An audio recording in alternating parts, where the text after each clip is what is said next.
jeune femme célibataire, ces choses à ne pas faire quand on est en fréquentation. Salut à toi, bienvenue sur ma chaîne ici, Suzanne Kwesi. Alors, on va boucler cette série. Je vous mettrai en barre d'infos en lien les deux précédentes vidéos où j'ai déjà parlé longuement de ces choses à ne pas faire. Aujourd'hui, on va boucler cette série avec trois autres éléments qui vont certainement vous aider à pouvoir avoir des relations plus équilibrées, des relations saines et des relations durables. Eh bien, le prochain point qui fait partie des choses, des attitudes à ne pas avoir, c'est d'être plus engagé que l'autre. C'est vraiment voilà, je vais vous prendre une image pour que vous compreniez. En fait, lorsqu'on met une musique, il y a très souvent la cadence de la musique, que ce soit du zouk, que ce soit, je sais pas moi, du gospel, du rap et autres. Il y a une cadence en fait. Lorsque vous allez danser plus vite que la musique, eh bien, il y aura comme quelque chose qui sonne faux au vu des autres en fait. Lorsque vous dansez lentement par rapport à la cadence de la musique, ça va également sonner faux. Donc en fait, le plus judicieux, c'est de danser au rythme de la musique. C'est d'avancer au fur et à mesure que l'autre avance. C'est souvent ça le problème des femmes qui sont entières, des femmes vraies, des femmes authentiques. Le fait d'être souvent trop engagé, beaucoup plus engagé que l'autre, donne l'impression à l'autre que vous êtes une femme désespérée. C'est vrai, ça peut être le cas. Souvent, la femme même, elle n'en est pas consciente. Mais ça peut aussi être tout simplement que vous êtes vrai, vous êtes authentique, vous êtes entière. Vous, quand vous aimez vraiment dans toute son entièreté. Et quand vous n'aimez pas dans toute son entièreté. Mais l'idéal quand même, c'est de danser au rythme de la musique, d'avancer au fur et à mesure que la relation avance, d'y aller mollo, au calme, tranquille. Et puis, vous laisser entraîner par la musique et d'y aller ensemble avec le partenaire. Et voilà, de profiter de l'instant présent, de profiter de l'évolution, de la progression de la relation au fur et à mesure, au calme, vraiment de manière zen et tout. Et c'est important effectivement d'avoir ce background-là d'une musclée, célibataire, libre, épanouie, productive et préparée, qui n'est pas toujours focus sur la relation, mais qui a une vie pleine, qui a une vie chargée. Et sa relation fait partie d'un des aspects de sa vie. Vous voyez un peu, c'est très important. Le deuxième point, c'est de ne pas imposer ses limites dès le départ. Très souvent, on aura tendance à dire, voilà ce que j'attends de toi, voilà ce que moi j'aime. Mais c'est très difficile aussi de dire, voilà ce que je n'aime pas. Et au fur et à mesure donc on se fréquente, on va faire face à des points, des zones de turbulence ou alors des points de non-compréhension. Et quand on va fouiller, on se rendra compte qu'à la base, on n'a pas bien calibré, on n'a pas bien établi les limites. C'est vrai, on s'est dit ce qu'on aime, mais on ne sait pas aussi clairement dire ce qu'on n'aime pas. Et puis face à ça, bah, voilà, ça peut créer des soucis, ça peut créer des dissonances, ça peut créer des défis qui auraient été mieux gérés si dès le départ, on avait posé vraiment les bases, on avait posé les limites dans ces deux sens-là. Et ensuite, le dernier aspect, c'est de penser que l'autre est devin.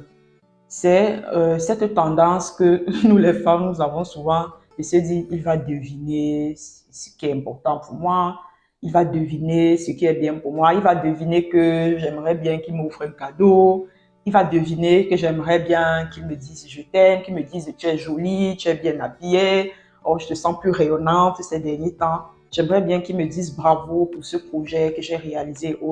J'aimerais bien, voilà. Donc en fait, cette tendance qu'on a souvent à ne pas verbaliser les choses, à ne pas dire les choses, à ne pas partager nos émotions en se disant il est censé comprendre, non? S'il m'aime, il est censé me donner de l'argent. S'il m'aime, il est censé me dire je t'aime. S'il m'aime, il est censé être tout près de moi et autres et autres. Bon, souvent, ne donnons pas souvent beaucoup trop d'intelligence à nos chers rois et autres. Bon, je n'ai pas dit que vous n'êtes pas intelligents, c'est pas ce que j'ai dit. Mais souvent, aidons-les un peu, quoi. Aidons-les un peu. Des fois, c'est souvent plus simple de verbaliser, de dire, voilà, mon cher roi, Excellence, écoute, j'aurais souhaité que les choses se passent de cette manière. Je voudrais que tu m'offres telle chose.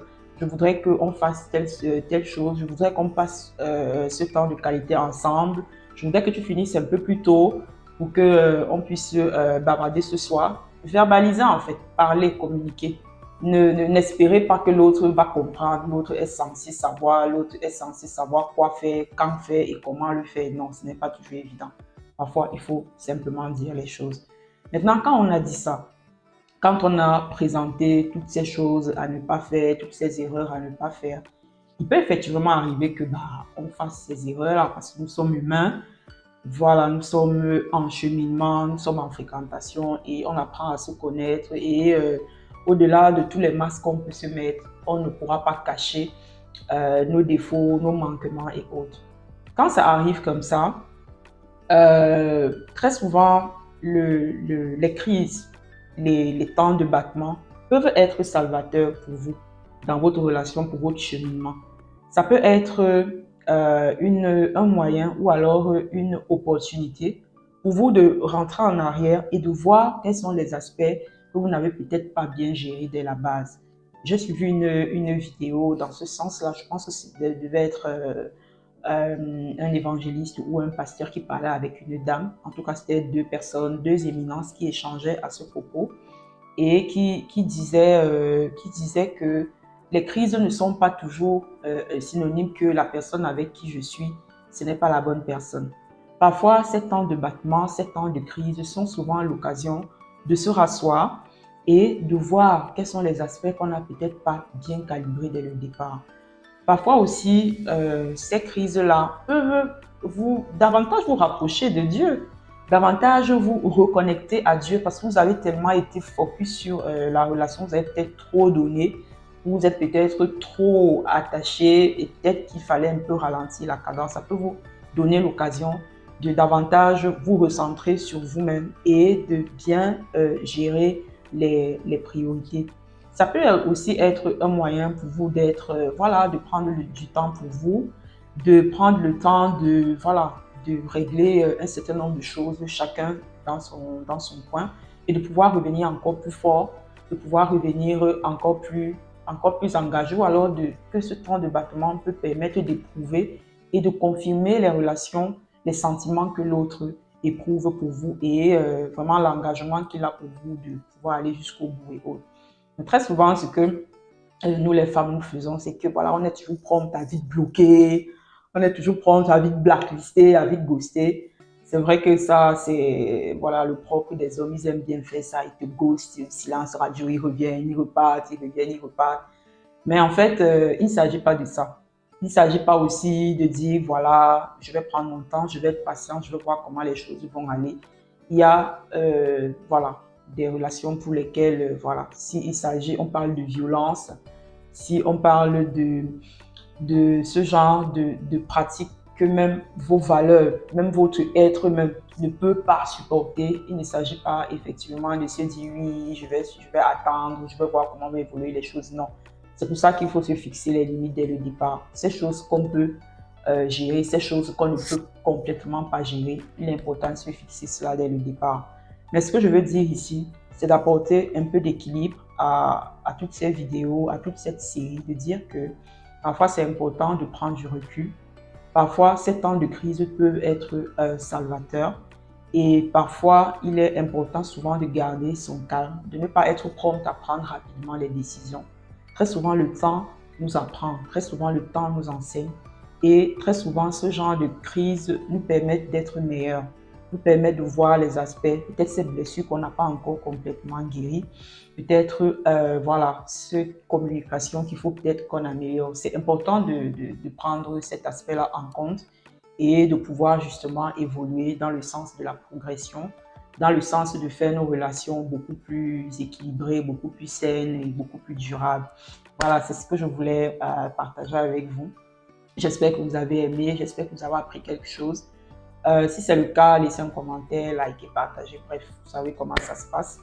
Et on se dit à très bientôt pour une prochaine vidéo.